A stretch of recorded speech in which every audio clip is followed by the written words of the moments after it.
सम्माननीय सभामुख महोदय, यो हामी देश त देशमै छौँ, तर कस्तो देशमा छौँ भन्ने प्रश्न को उत्तर खोजिरहेका छौँ जस्तो लाग्छ मलाई चाहिँ। अब यो यस्तो देश हाम्रो भयो जुन देशको प्रधानमन्त्री स्वयंले हामीले छिमेकी मुलुकको सीमा मिच्या छौँ भनेर भन्नुपर्ने, त्यस्तो देश जुन देशमा सुरक्षा छैन, न्याय छैन, सेवा सुविधा र अवसर छैन। राज्यले सबैभन्दा पहिला दिनुपर्ने सुरक्षा हो। सुरक्षित छैन नागरिक। आज हामी सांसदहरू पनि सुरक्षित छैनौँ, कोही पनि सुरक्षित छैन। No one is safe in Nepal. जे पनि हुन सक्ने स्थिति खालको छ। त्यसो भएको कारणले गर्दाखेरि अब यो देशलाई देश जस्तो बनाइराख्नका लागि हामीले के गर्नुपर्ने हो। हामी तयार छौँ, म चाहिँ तयार छु र हाम्रो दल तयार छ। नैतिकता नै बल हो, नैतिकता नै शक्ति हो, नैतिकता नै वैधानिकता पनि हो, वैधता पनि हो। अब हामी आफैले नैतिकता गुमाउँछौँ भने हामीलाई कसैले पत्याउनेवाला छैन। त्यसो भएको कारणले गर्दाखेरि प्रधानमन्त्रीज्यूले नैतिक जिम्मेवारी बहन गरेर, पदीय जिम्मेवारी बहन गरेर हामीले चाहिँ नि 2.5 महिनादेखि यहाँ उहाँको माग गरिरहेका छौँ। उहाँ आउनु मानिराख्नु भएको छैन। त्यसो गरेर बालहट गर्नु हुँदैन प्रधानमन्त्रीज्यूलाई, हामी त्यो भन्न चाहन्छौँ। अब सुरक्षाको कुरा गर्दाखेरि अहिले के छ स्थिति?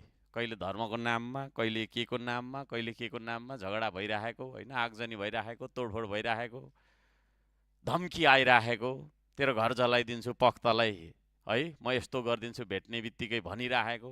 त्यस्ता मान्छेहरूलाई हामीले रिपोर्ट गर्दाखेरि तपाईँको चाहिँ कारबाही नभइरहेको स्थिति, कहीँ कतैबाट कहीँ कतै हामी चाहिँ यात्रा गर्दै जाँदाखेरि असुरक्षित महसुस गर्नुपर्ने स्थिति, त्यो खालको स्थिति तपाईँको चाहिँ अझै पनि तराईमा, मधेसमा स्टिल छ।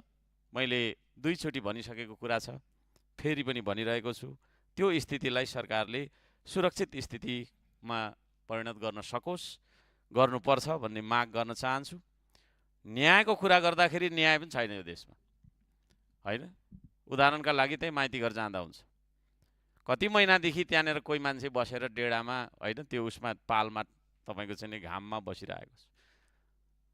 ती माइती घरमा बसेका मान्छेहरूलाई भेट्न चाहिँ नि सम्बन्धित निकाय, सम्बन्धित मन्त्रालयका मन्त्रीहरू जानुभयो? प्रश्न गर्न चाहन्छु, जानुहोस् तपाईँहरू त्यहाँ मन्त्रालयमा। तपाईँको चाहिँ एसीको तपाईँको हावा खाँदै बसेर देश भेट्न सकिँदैन।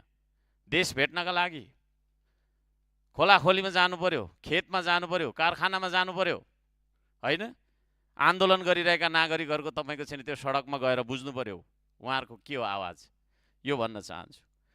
अब सेवा सुविधाको कुरा गर्दाखेरि होइन, सुरक्षा छैन, न्याय पनि छैन। सेवा सुविधाको कुरा गर्दाखेरि ग्यासकै कुरा गरौँ न। यहाँ हामी यसरी बसिरहनु भन्दा ग्यासको लाइनमा गएर तपाईँको चाहिँ त्यो घाममा उभिन म चाहिँ त्यो अर्थपूर्ण हुन्छ जस्तो मलाई लाग्छ। So we should feel the pain of the people. जनताको पीडा हामीलाई महसुस हुनु पर्यो नि।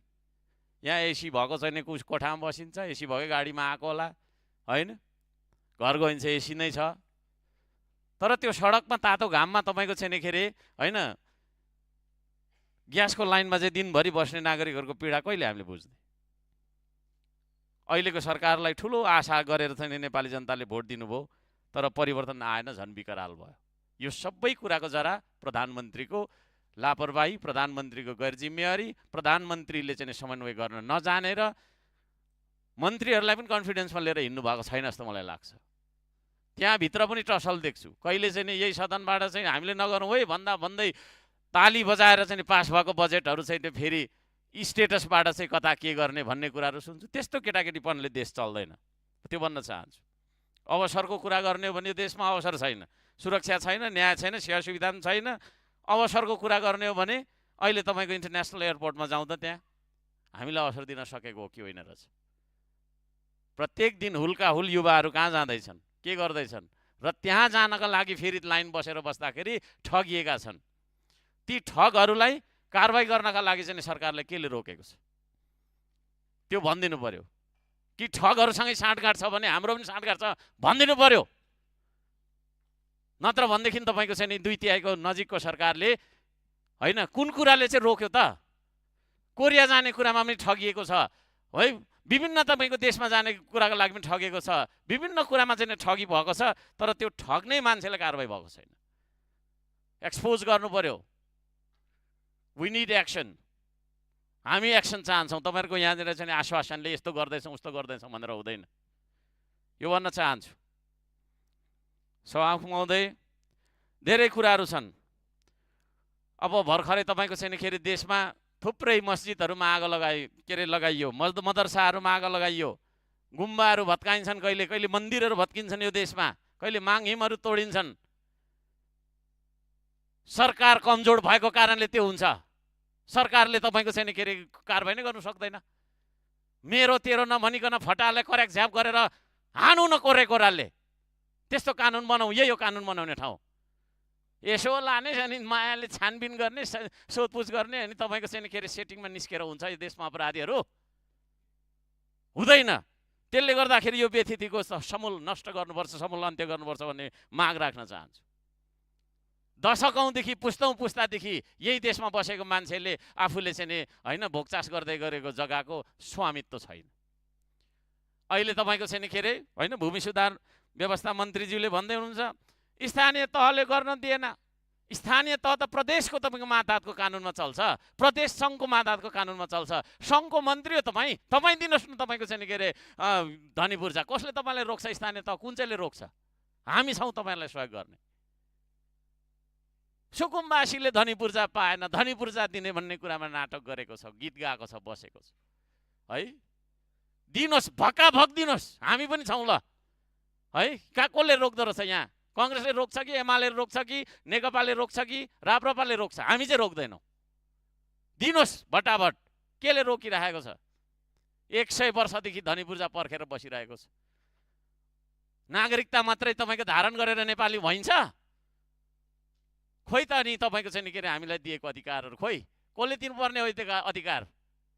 त्यसले गर्दाखेरि म आवाज उठाउन चाहन्छु, माग गर्न चाहन्छु, यस्तो किसिमले टालटुले पाराले तपाईँको चाहिँ आश्वासन दिएर देश चल्नेवाला छैन। कडाकडी काम गर्नुपर्छ। एउटा सानो उदाहरण, बुटवल 2 को मैना बजारको समस्या के हो यो बारेमा सम्बन्धित मन्त्रीज्यूले खोज्नु पर्यो। त्यहाँ अघि बिहान आएर चाहिँ मलाई यत्रो पत्र दिएर थुप्रै गुनासाहरू पोख्दै हुनुहुन्थ्यो। देशमा थुप्रै समस्या छन्, समय छैन हामीसँग धेरै। एकजना खेलाडीले देशको शान बढाउनका लागि खेल्यो, चाइनासँगको चाहिँ तपाईँको टुर्नामेन्टमा उसको खुट्टा भाँचिएको रहेछ। आशिष राई भन्ने मान्छे इटरीको, अहिले थाइल्यान्डमा लगाएर राखेको, रुइराखेको छ। उसलाई पनि धिक्कार लागिरहेको होला। के जुनीमा तपाईँको चाहिँ नेपालमा जन्मेछु र के जुनीमा नेपालको खेलाडी भएछु भनेर। अरू देशको खेलाडी त्यस्तो छ त? इन्टरनेसनल प्लेयर्स त्यस्तो छ? मेसीलाई दिने, रोनाल्डोलाई दिने राज्यले तपाईँको सम्मान र तपाईँको छैन त्यो होइन। हामीले त्यस्तो खालको सोचेका छौँ? खेल भनेको जस्ट खेल, जा खेल, काम छैन तेरो खेल भन्ने हिसाबले खेललाई लिएको कारणले कहिले पनि हामीले इन्डस्ट्रीको रूपमा यसलाई विकसित गर्न सकेनौँ। आज हाम्रो इन्टरनेसनल खेलाडी चाहिँ विदेशमा खर्च पाइन के भनेर रुँदै बस्नुपर्ने? यो बाध्यताको अन्त्य हुनुपर्छ। यो बाध्यताको अन्त्य हुनुपर्छ।